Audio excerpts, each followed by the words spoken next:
Hello and welcome back to Storytime Classics Live. It is Edgar Allan Poe Thursday again. Today we'll be covering some old ground here, but a lovely favorite, The Telltale Heart. I don't think I'll get many complaints. If I do, I'm deeply sorry. We'll do other things another day, but today is Telltale Heart. We're returning to an old favorite here. So we're just going to jump right into that. Good morning, everyone, and I hope you're having a great day. I'm Beau Heckman, and this is produced by Southwest Shakespeare Company.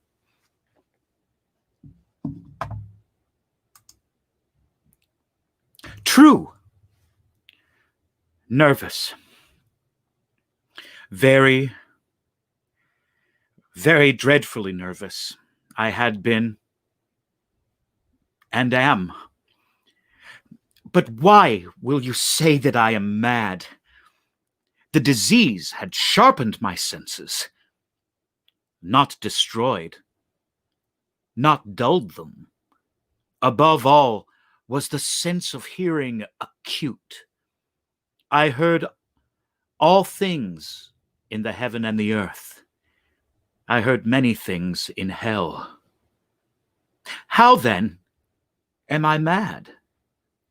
Hearken and observe how healthily, how calmly I can tell you the whole story.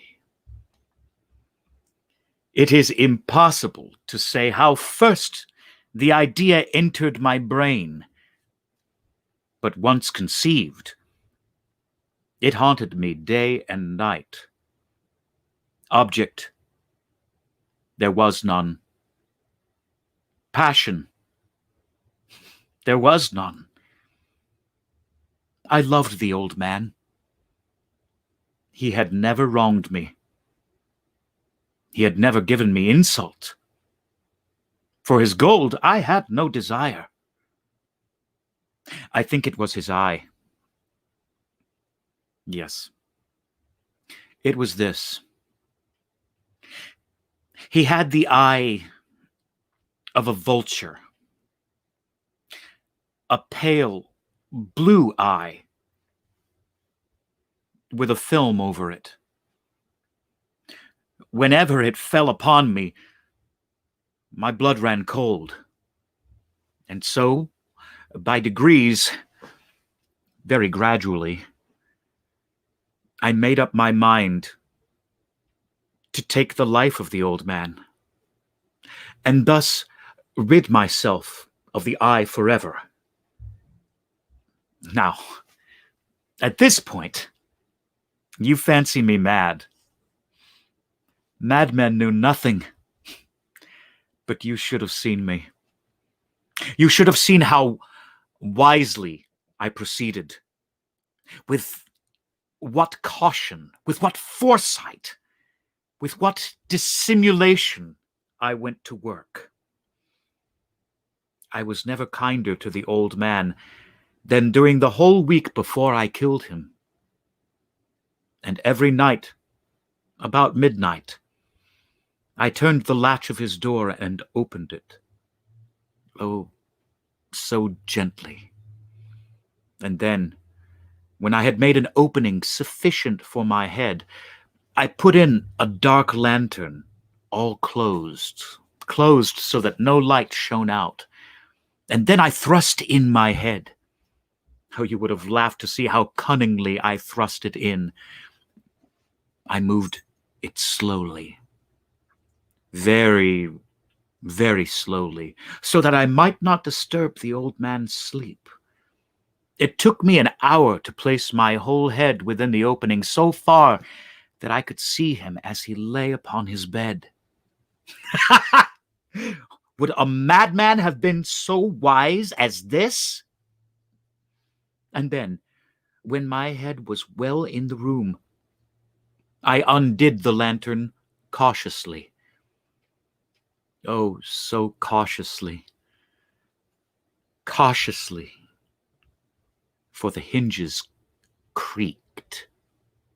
I undid it just so much that a single thin ray fell upon the vulture eye. And this I did for 7 long nights. Every night just at midnight. But I found the eye always closed, and so it was impossible to do the work, for it was not the old man who vexed me, but his evil eye. And every morning, when the day broke, I went boldly into the chamber and spoke courageously to him, calling him by name in a hearty tone, and inquiring how he had passed the night. So you see, he would have been a very profound old man indeed to suspect that every night, just at 12, I looked in upon him while he slept. Upon the 8th night, I was more than usually cautious about opening the door. A watch's minute hand moves more quickly than did mine. Never before that night had I felt the extent of my own powers, of my sagacity. I could scarcely contain my feelings of triumph. To think that there I was, opening the door, little by little, and he not even to dream of my secret deeds or thoughts. I fairly chuckled at the idea, and perhaps he heard me, for he moved on the bed suddenly, as if startled. Now you may think that I drew back, but no. His room was as black as pitch with the thick darkness, for the shutters were close fastened through fear of robbers, and so I knew that he could not see the opening of the door, and I kept pushing it on, steadily, steadily. I had my head in, and was about to open the lantern, when my thumb slipped upon the tin fastening, and the old man sprang up in the bed, crying out, "Who's there?" I kept quite still, and said nothing. For a whole hour, I did not move a muscle. And in the meantime, I did not hear him lie down.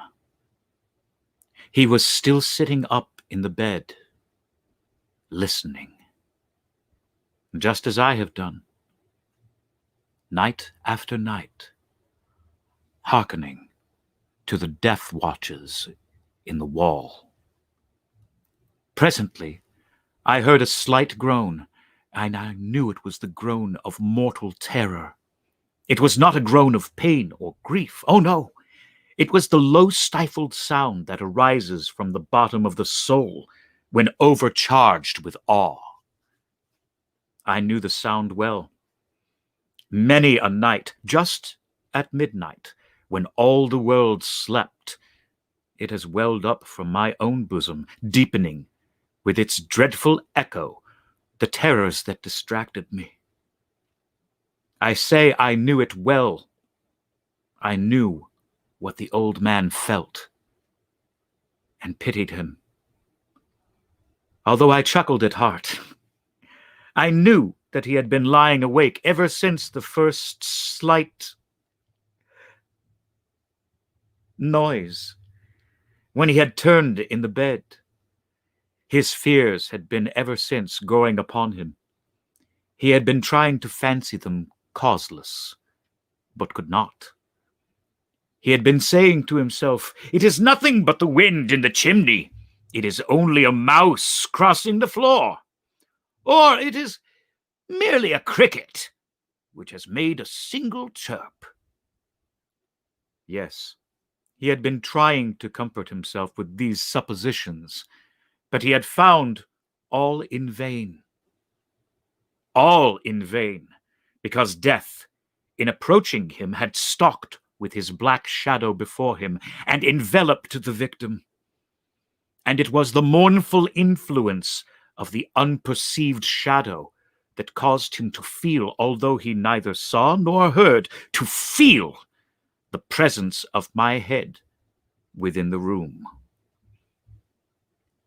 When I had waited a long time, very patiently, without hearing him lie down, I resolved to open a very, very little crevice in the lantern.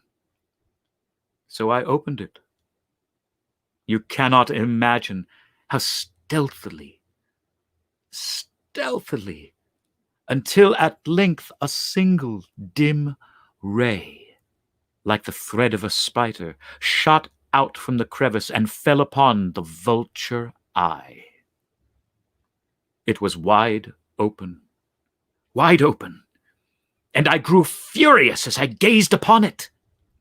I saw with perfect distinctness, all dull blue, with a hideous veil over it that chilled the very marrow of my bones. But I could see nothing else of the old man's face or person, for I had directed the ray, as if by instinct, precisely upon the damned spot.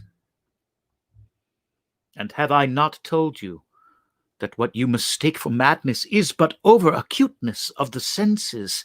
Now I say, there came to my ears a low, dull, quick sound, such as a watch makes when enveloped in cotton. I knew that sound well, too. It was the beating of the old man's heart. It increased my fury as the beating of a drum stimulates the soldier into courage. But even yet, I refrained and kept still. I scarcely breathed. I held the lantern motionless. I tried how steadily I could maintain the ray upon the eye. Meantime, the hellish tattoo of the heart increased. It grew quicker and quicker, and louder every instant. The old man's terror must have been extreme. It grew louder, I say, louder every moment. Do you mark me well? I have told you that I am nervous. So I am. And now at the dread hour of night, amid the dreadful silence of that old house, so strange a noise as this excited me to uncontrollable terror. Yet, for some minutes longer I refrained and stood still. But the beating grew louder. I thought the heart must burst. And now a new anxiety seized me. The sound would be heard by a neighbor. The old man's hour had come. With a loud yell, I threw open the lantern and leaped into the room. He shrieked once only. In an instant, I dragged him to the floor and pulled the heavy bed over him. I then smiled gaily to find the deed so far done. But for many minutes, the heart beat on with a muffled sound. This, however, did not vex me. It would not be heard through the wall. At length it ceased. The old man was dead. I removed the bed and examined the corpse. Yes, he was stone dead. I placed my hand upon the heart and held it there for many minutes. There was no pulsation. He was stone dead. His eye would trouble me no more. If still you think me mad, you will think so no longer when I describe the wise precautions I took for the concealment of the body. The night waned, and I worked hastily, but in silence. First of all, I dismembered the corpse. I cut off the head and the arms and the legs. I then took up 3 planks from the flooring of the chamber and deposited all between the scantlings. I then replaced the boards so cleverly, so cunningly that no human eye, not even his, could have detected anything wrong. There was nothing to wash out, no stain of any kind, no blood spot whatever. I had been too wary for that. A tub had caught it all. When I had made an end of these labors, it's 4 o'clock. Still dark as midnight. As the bell sounded the hour, there came a knocking at the street door. I went down to open it with a light heart, for what had I now to fear? There entered 3 men, who introduced themselves with perfect suavity as officers of the police. A shriek had been heard by a neighbor during the night. Suspicion of foul play had been aroused. Information had been lodged at the police office, and they, the officers, had been deputed to search the premises. I smiled. For what had I to fear? I bade the gentleman welcome. The shriek, I said, was my own in a dream. The old man, I mentioned, was absent in the country. I took my visitors all over the house. I bade them search well. I led them at length to his chamber. I showed them his treasures, secure, undisturbed. In the enthusiasm of my confidence, I brought chairs into the room and desired them here to rest from their fatigues, while I myself, in the wild audacity of my perfect triumph, placed my own seat upon the very spot beneath which reposed the corpse of the victim. The officers were satisfied. My manner had convinced them. I was singularly at ease. They sat, and while I answered cheerily, they chatted of familiar things.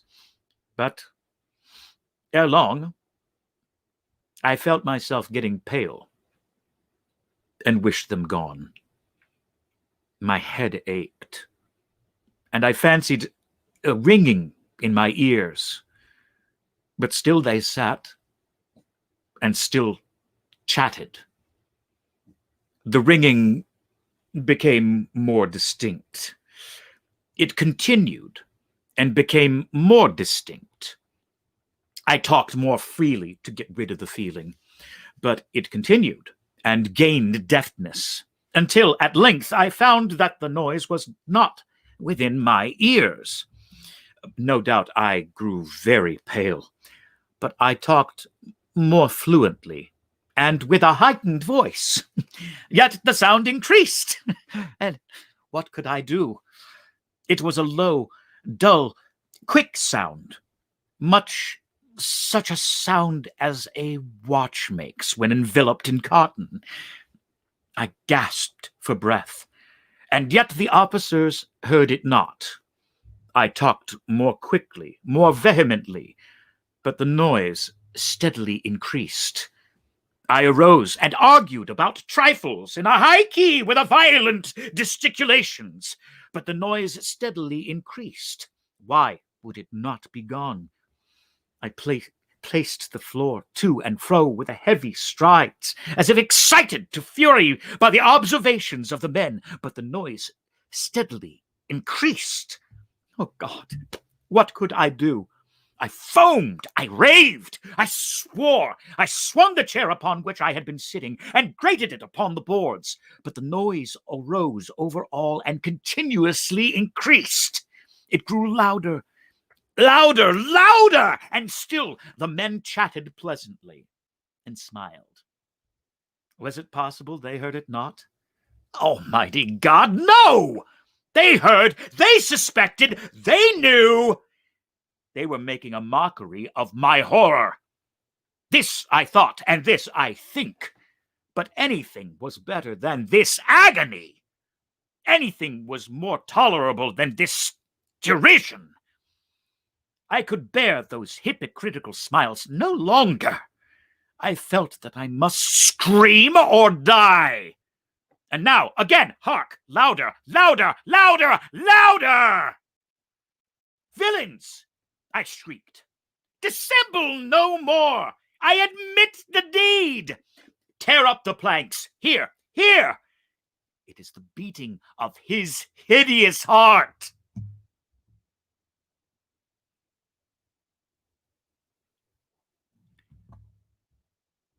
Thank you. That was the Telltale Heart. I think I will find another story here since it is only 12:20.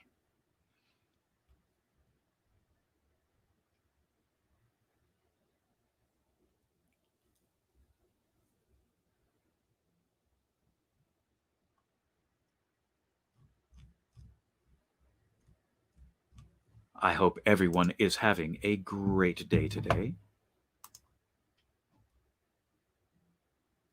I believe I'm going to try and find, yes, our old favorite, The Raven, published in 1845.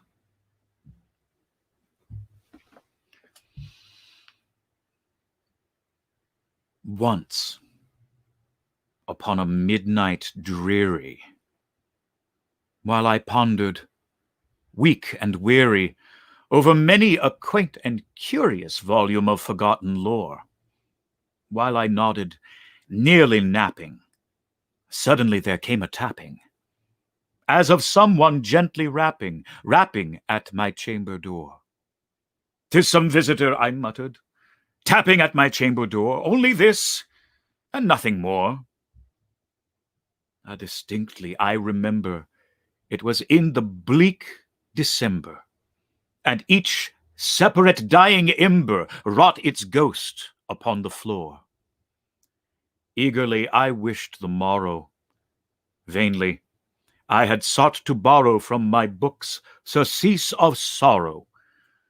Sorrow for the lost Lenore, for the rare and radiant maiden whom the angels name Lenore, nameless here forevermore. And the silken, sad, uncertain rustling of each purple curtain thrilled me, filled me with fantastic terrors never felt before, so that now, to still the beating of my heart, I stood repeating, "'Tis some visitor entreating entrance at my chamber door. Some late visitor entreating entrance at my chamber door. This it is, and nothing more." Presently my soul grew stronger.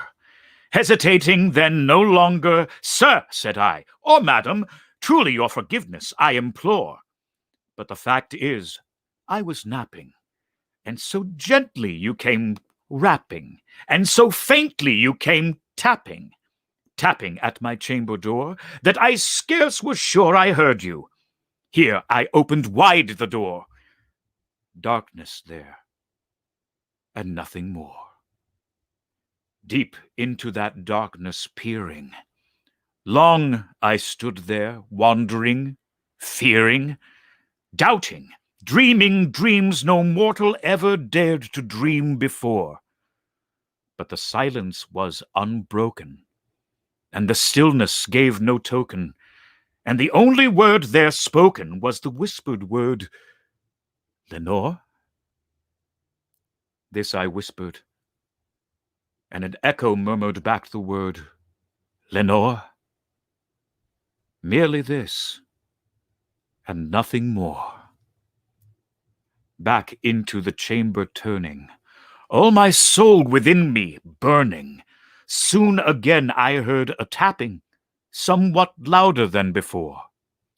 "Surely," said I, "surely that is something at my window lattice.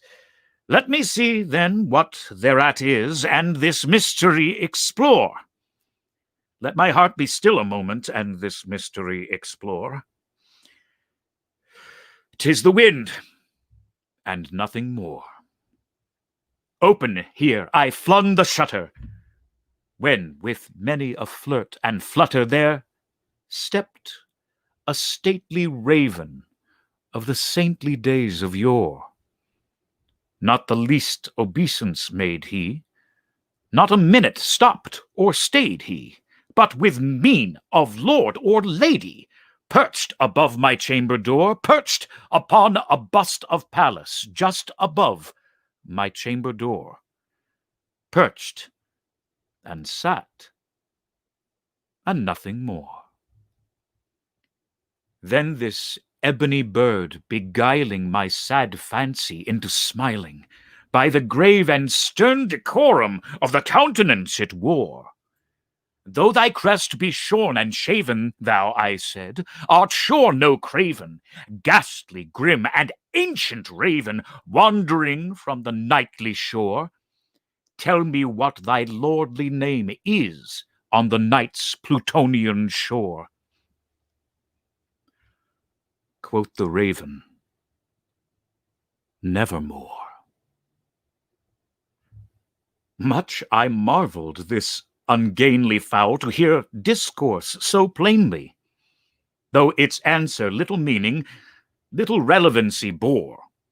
For we cannot help agreeing that no living human being ever yet was blessed with seeing bird above his chamber door, bird or beast upon the sculptured bust above his chamber door, with such a name as Nevermore.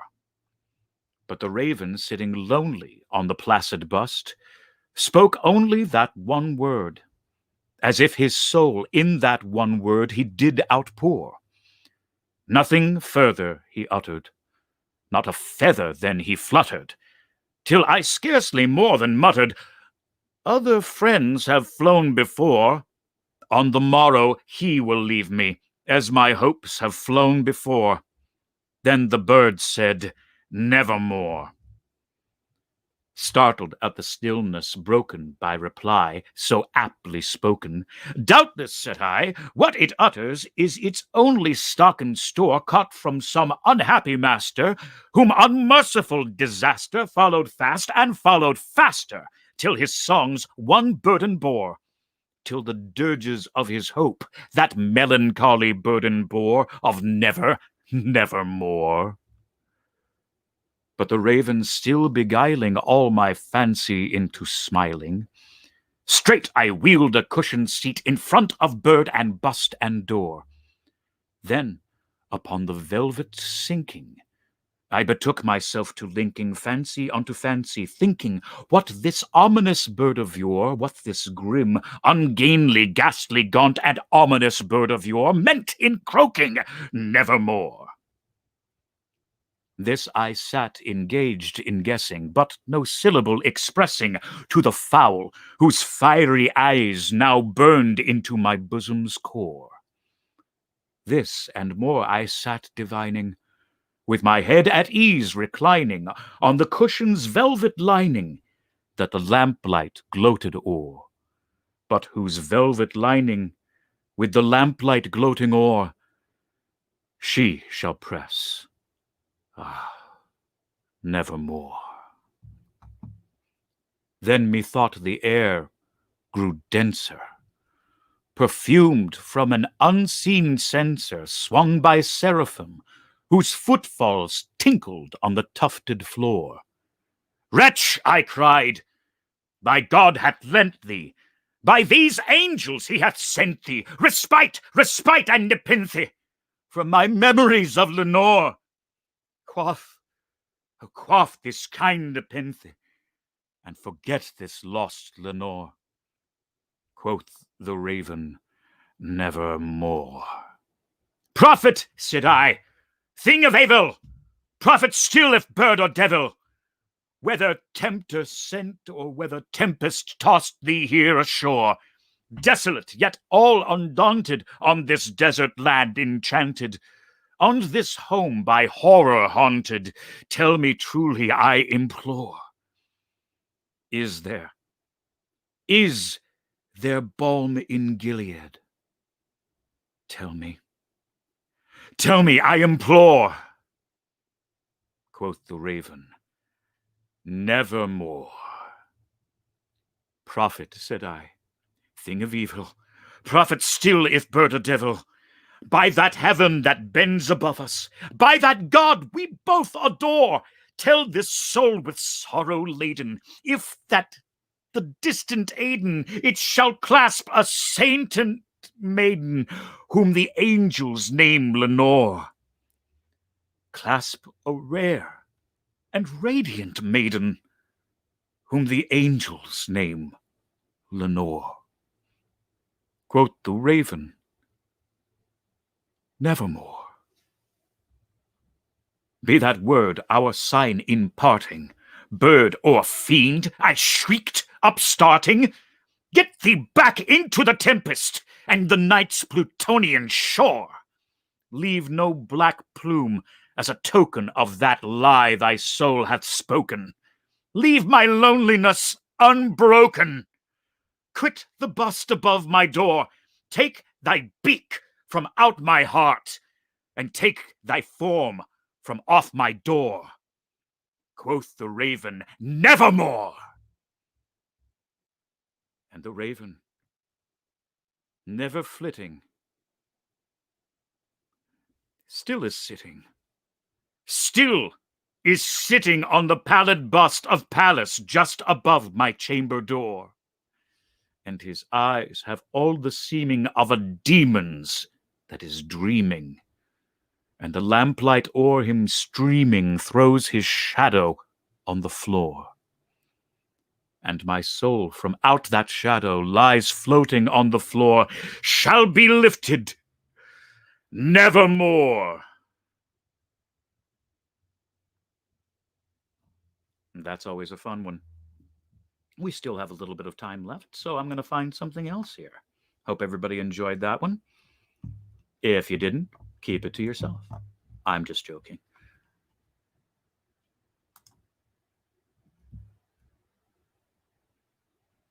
Let us see what a fun one was.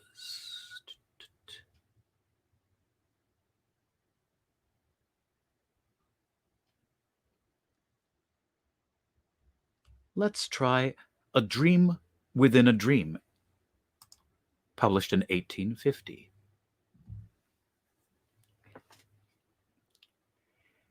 Take this kiss upon the brow, and, in parting from you now, thus much let me avow, you are not wrong who deem that my days have been a dream. Yet if hope has flown away, in a night or in a day, in a vision or in none, is it therefore the less gone? All that we see or seem is but a dream within a dream. I stand amid the roar of a surf-tormented shore, and I hold within my hand grains of the golden sand.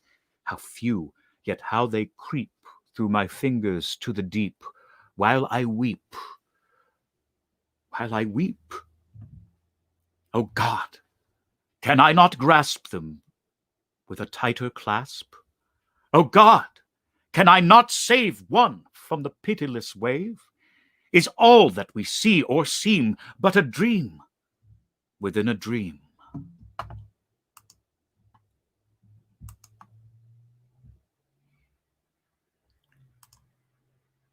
Annabel Lee, published in 1849.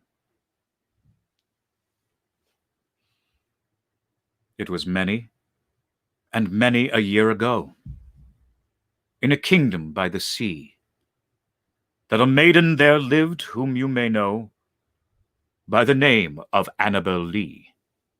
And this maiden, she lived with no other thought than to love and be loved by me.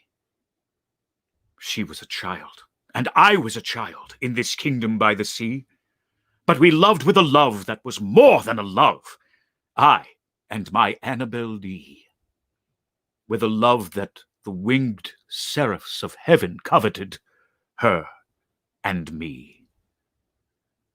And this was the reason that, long ago, in this kingdom by the sea, a wind blew out of a cold by night, chilling my Annabel Lee, so that her high-born kinsman came and bore her away from me to shut her up in a sepulchre in this kingdom by the sea?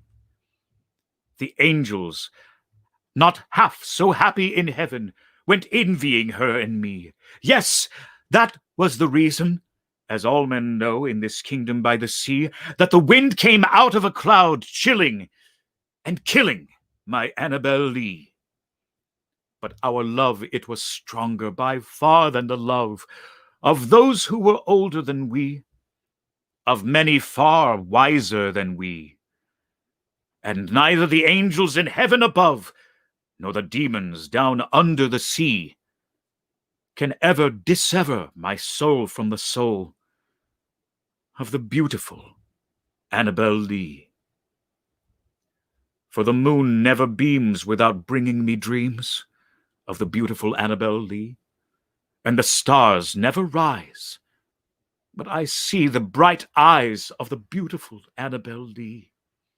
And so all the night tide I lie down by the side of my darling, my life and my bride, in her sepulchre there by the sea, in her tomb by the side of the sea.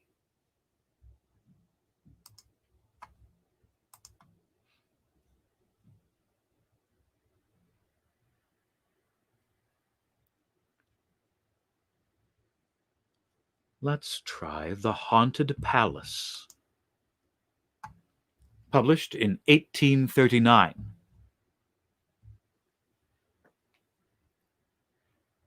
In the greenest of our valleys, by good angels tenanted, once a fair and stately palace, radiant palace, reared its head. In the monarch thought's dominion it stood there. Never seraph spread opinion over fabric half so fair. Banners yellow, glorious and golden, on its roof did float and flow. All this was in the olden time, long ago. And every gentle air that dallied in that sweet day, along the ramparts plumed and pallid, a winged odor went away. Wanderers in that happy valley, through two luminous windows saw spirits moving musically to a lute's well-tuned law. Round about a throne where sitting, Porphyrogene, in state his glory well befitting, the ruler of the realm was seen. And all the pearl and ruby glowing, with the fair palace door, through which came flowing, a sparkling evermore. A troop of echoes whose sweet duty was but to sting in voices of surpassing beauty the wit and wisdom of their king. But evil things in robes of sorrow assailed the monarch's high estate. Ah, let us mourn, for never morrow shall dawn upon him desolate.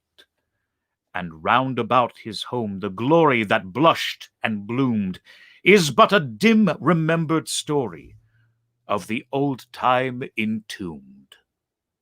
And travelers now within that valley through the red-litten windows see vast forms that move fantastically to a discordant melody, while, like to a ghastly rapid river, through the pale door a hideous throng rush out forever and laugh, but smile no more.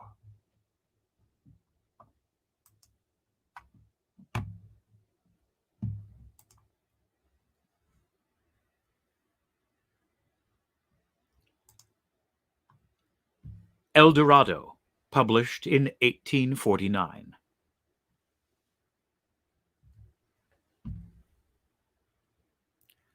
Gaily bedight, a gallant knight, in sunshine and in shadow, had journeyed long, singing a song in search of El Dorado. But he grew old, this knight so bold, and o'er his heart a shadow fell as he found no spot of ground that looked like El Dorado. And As his strength failed him at length, he met a pilgrim shadow. Shadow, said he, where can it be, this land of El Dorado? Over the mountains of the moon, down the valley of the shadow, ride, boldly ride, the shade replied, if you seek for El Dorado.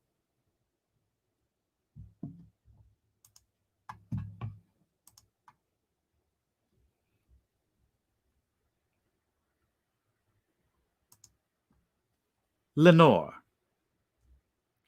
published in 1845. Broken is the golden bowl, the spirit flown forever. Let the bell toll, a saintly soul floats in the Stygian river. And Guinevere, hast thou no tear? Weep now or nevermore. See, on yon drear and rigid bier, low lies thy love, Lenore. Come, let the burial rite be read, the funeral song be sung, an anthem for the queenliest dead that ever died so young, a dirge for her the doubly dead, in that she died so young. Wretches, ye loved her for her wealth, and ye hated her for her pride, and when she fell in feeble health, ye blessed her that she died. How shall the ritual then be read? The requiem how be sung? By you, by yours, the evil eye, by yours, the slanderous tongue that did to death the innocents that died, and died so young. Peccavimus, yet rave not thus, but let a Sabbath song go up to God, so solemnly the dead may feel no wrong. The sweet Lenore hath gone before, with hope that flew beside, leaving thee wild for the dear child that should have been thy bride. For her, the fair and debonair, that now so lowly lies, the life upon her yellow hair, but not within her eyes, the life still there upon her hair, the death upon her eyes. Avaunt, avaunt, from the fields below the indignant ghost is riven, from hell unto a high estate far up within the heaven, from grief and groan to a golden throne beside the King of heaven. Let no bell toll then, lest her soul, amid its hallowed mirth, should catch the note as it doth float up from the damned earth. And I, tonight my heart is light, no dirge will I upraise, but waft the angel on her flight with a paean of old days.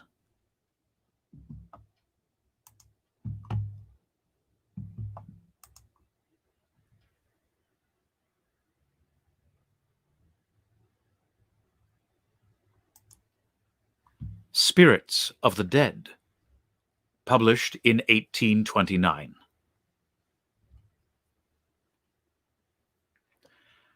Thy soul shall find itself alone, mid dark thoughts of the grey tombstone, not one of all the crowd to pry into thine hour of secrecy. Be silent in that solitude, which is not loneliness.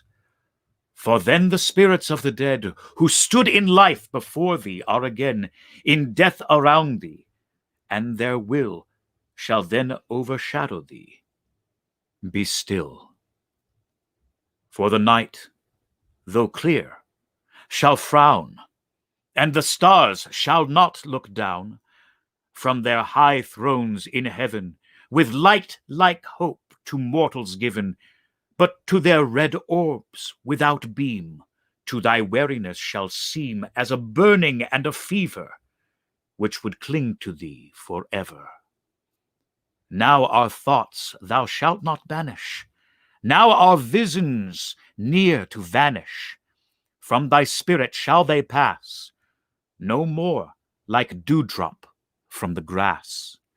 The breeze, The breath of God is still, and the mist upon the hill shadowy, shadowy yet unbroken, is a symbol and a token, how it hangs upon the trees, a mystery of mysteries.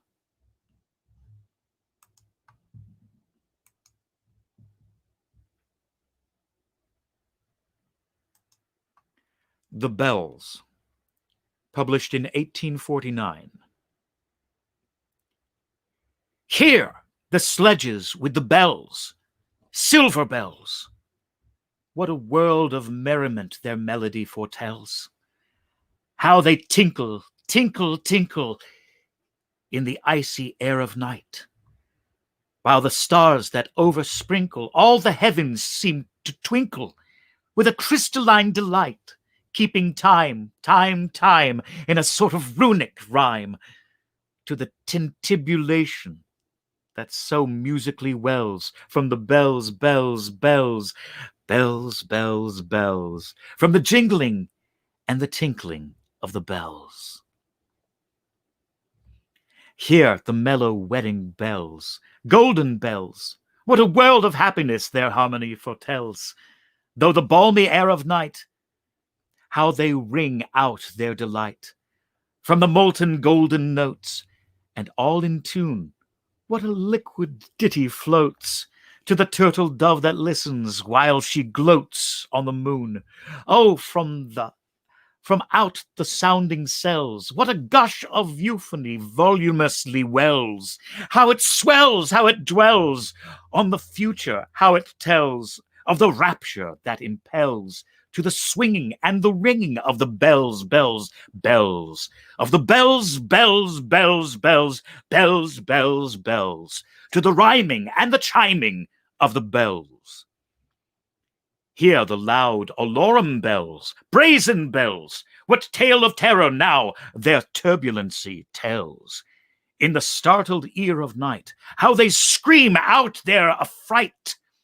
Too much horrified to speak, they can only shriek, shriek, out of tune, in clamorous appealing to the mercy of the fire, in a mad expostulation with the deaf and frantic fire. Leaping higher, higher, higher, with a desperate desire and a resolute endeavor, now to sit or never by the side of the pale-faced moon.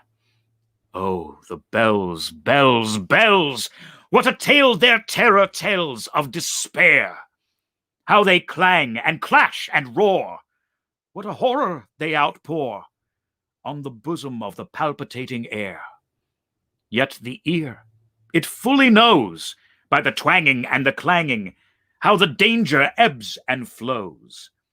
Yet the ear distinctly tells, in the jangling and the wrangling, how the danger sinks and swells, by the sinking or the swelling of the anger of the bells, of the bells, of the bells, bells, bells, bells, bells, bells, in the clamor and the clangor of the bells.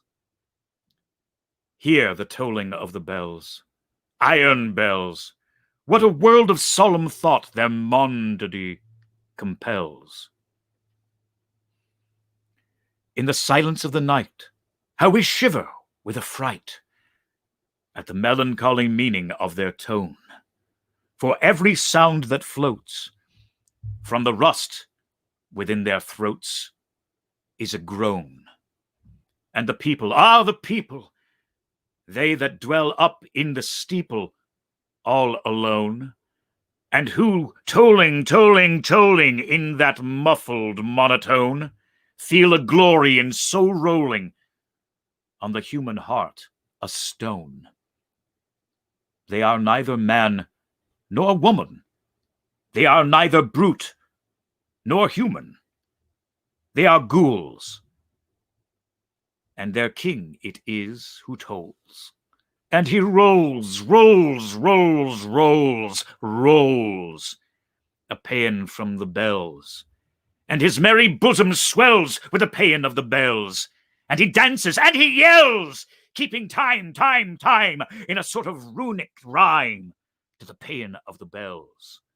of the bells, keeping time, time, time, in a sort of runic rhyme, to the throbbing of the bells, bells, bells, to the sobbing of the bells, keeping time, time, time, as he knells, knells, knells, in a happy runic rhyme, to the rolling of the bells, bells, bells, to the tolling of the bells, bells, bells, bells, bells, bells, in the moaning and the groaning of the bells.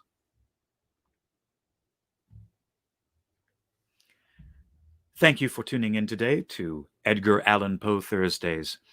Tomorrow we'll have our guest reader, Oscar de las Salas, reading in Spanish again, Love in the Time of Cholera, so don't miss that. I will be back on Tuesday after Oscar de Salas is back again on Monday, reading in English, Love in the Time of Cholera, with more Something Wicked This Way Comes by Ray Bradbury, so don't miss out on that. Thank you again for tuning in today. Have a great rest of your day, and please remember, stay safe out there.